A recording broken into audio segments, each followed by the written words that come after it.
आज हम बात करेंगे प्रिंसिपल ऑफ कंटिन्यूटी के बारे में।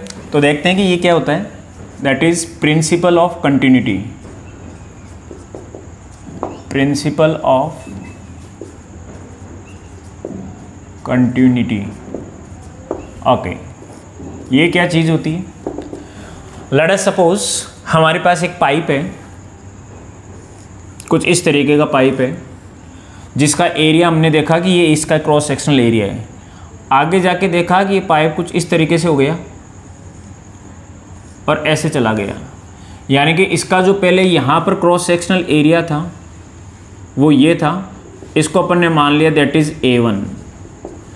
इसके बाद में आगे जाके क्रॉस सेक्शनल एरिया जो है वो कितना हो गया, वो थोड़ा सा इसके कंपैरिजन में कम हो गया और इसको नाम दे दिया मैंने A2। और इसमें एक लिक्विड फ्लो हो रहा है कुछ इस तरीके से, ये लिक्विड फ्लो हो रहा है, ये लिक्विड ऐसे फ्लो हो रहा है, ठीक है।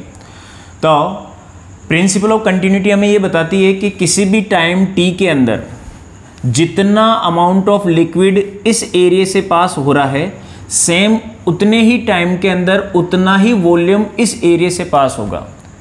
यानी कि डिफरेंट क्रॉस सेक्शनल एरिया है, कोई क्रॉस सेक्शनल एरिया ज़्यादा है, कोई क्रॉस सेक्शनल एरिया कम है, कोई फर्क नहीं पड़ता। अगर इक्वल टाइम की बात करें तो amount of liquid passing through different cross sectional area in equal time will remain same.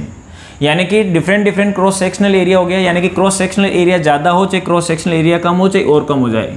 अगर बराबर टाइम की बात करेंगे, टी टाइम में जितना लिक्विड यहाँ से पास होगा, टी टाइम में उतना ही लिक्विड यहाँ से पास होगा, यानी कि अमाउंट ऑफ लिक्विड, यानी कि जो वॉल्यूम ऑफ लिक्विड होगा वो सेम रहेगा।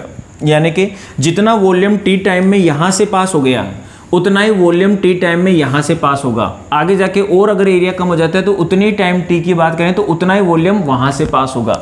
यानी कि अगर मैं इसको लैंग्वेज में बताऊँ आपको तो प्रिंसिपल ऑफ कंटिन्यूटी क्या बनता है कि अमाउंट ऑफ लिक्विड या फिर volume of liquid passing through different cross sectional area, यानी कि कम ज़्यादा कोई भी हो, in equal time will remain same. बराबर टाइम में बराबर वॉल्यूम जाएगा, भले एरिया कम हो भले एरिया ज़्यादा हो। टी टाइम में जैसे मान लो 10 सेकंड की बात करता हूँ तो 10 सेकंड में यहाँ से जितना वॉल्यूम गया उतना ही वहाँ से जाएगा, यानी कि एरिया का कोई फर्क नहीं पड़ेगा, एरिया कम हो चाहे ज़्यादा हो, वॉल्यूम बराबर जाएगा। That is called as principle of continuity. Very simple.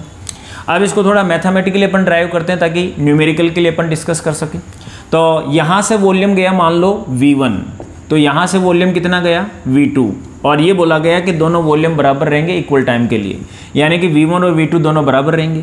अगर मैं इसको फर्दर सॉल्व करूँ तो वॉल्यूम को क्या लिख सकता हूँ, एरिया इंटू लेंथ। यहाँ पर एरिया कितना हो गया A1 और लेंथ मान लो यहाँ पर ट्रेवल की लिक्विड ने वो है L1, और यहाँ पर एरिया कितना हो जाएगा, एरिया इंटू लेंथ, एरिया हो गया A2 और लेंथ कितनी ट्रेवल की, मान लो लेंथ ट्रेवल की L2।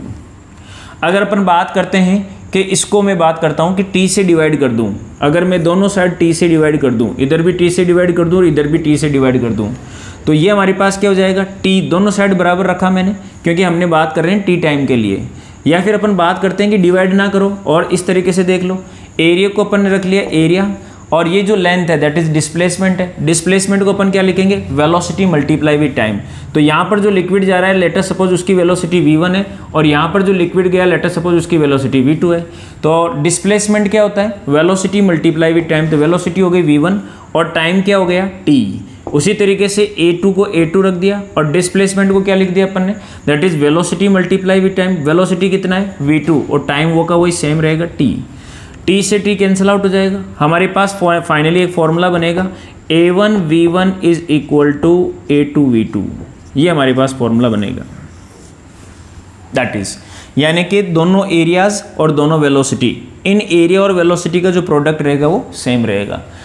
इसी को अपन काम में लेंगे। यहाँ से एक छोटी सी नॉलेज हमें और मिलती है कि लेट अस सपोज अगर मेरे को यहाँ पर वेलोसिटी निकालनी है यानी कि V2 निकालना है तो फॉर्मूला क्या हो जाएगा, A1 V1 divided by A2। ये हमारे पास फॉर्मूला होगा। अब ध्यान से देखो तो A2 क्या है, A2 की वैल्यू कम है तो वहाँ पर वेलोसिटी क्या हो जाएगी, ज़्यादा। और अगर मान लो A2 ज़्यादा होता तो वहाँ की वेलोसिटी क्या हो जाती, कम। यानी कि इससे हमें समझ में आया कि जहाँ पर एरिया कम होगा वहाँ पर वेलोसिटी ज़्यादा हो जाएगी और जहाँ पर एरिया ज़्यादा होगा वहाँ वेलोसिटी कम हो जाएगी।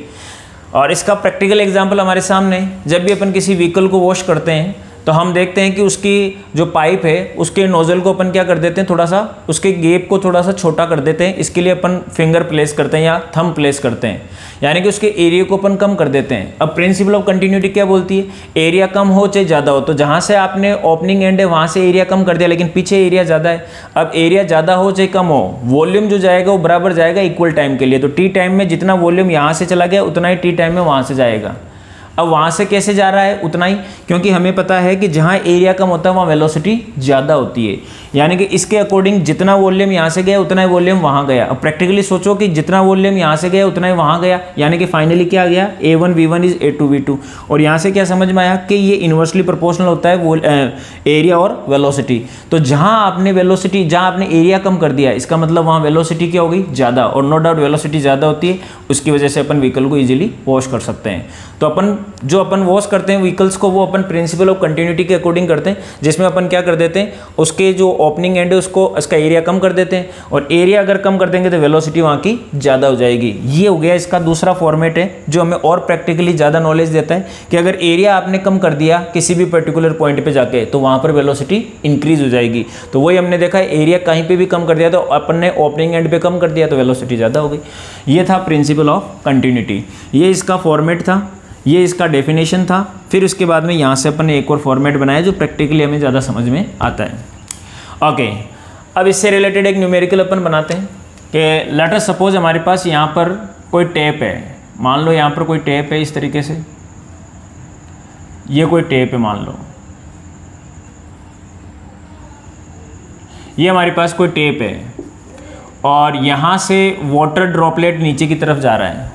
तो जो टेप का एरिया है वो मान लो एरिया दे रखा है आपको A1 और इसकी वैल्यू दे दी मान लो कि 1 mm², ठीक है।